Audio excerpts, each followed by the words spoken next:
kabla watu hawajaongezeka kwa maji yako kwenye hali ya salama kabisa na kwa maji kwa wingi.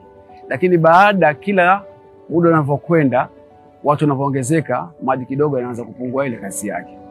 Baada ya serikali kutangaza kuna mradi ambao miji 28 nategemea nafasi kubwa sana katika wilaya yetu pamoja na pembezoni za wilaya yetu, huu mradi kutuongezea maji kwa wingi zaidi. Mradi wa miji 28 Package 1 ambao utaenda kuhudumia miji ya Handeni, Korogwe, Muheza na Pangani. Mradi huu wa miji 28 kwenye eneo letu la Package 1 linahusisha ujenzi wa kidakio cha maji katika mto Pangani ambacho kina uwezo wa kukusanya maji yenye zaidi ya lita milioni 52.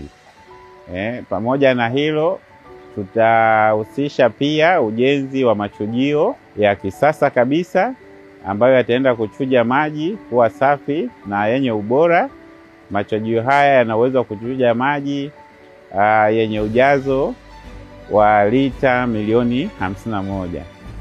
Kwa hiyo mradi wetu huu utahusisha hayo madakio, machujio pamoja na ujenzi wa matenki 8 yenye ujazo tofauti, na itahusisha pia ulazaji wa bomba lenye urefu wa kilomita 188 kutoka eneo la madakio mpaka mwisho kwenye matenki ambako maji yanaenda kuhifadhiwa, na unagharimu kiasi cha dola za Marekani milioni 81 ambao ni zaidi ya shilingi bilioni 170 za Kitanzania. Nashukuru Mwenyezi Mungu, nashukuru serikali yangu. Nina bomba hapa la maji. Na maji yani nayapata kila siku asubuhi, kwa sababu nayapata asubuhi ile pale bomba. Hata asubuhi nimeshajaza maji tayari, nimeshajaza ndani kwa ajili nikachota leo naweza kukaa siku 3, kwa sababu najaza madungu yangu kwa ajili ya kupikia.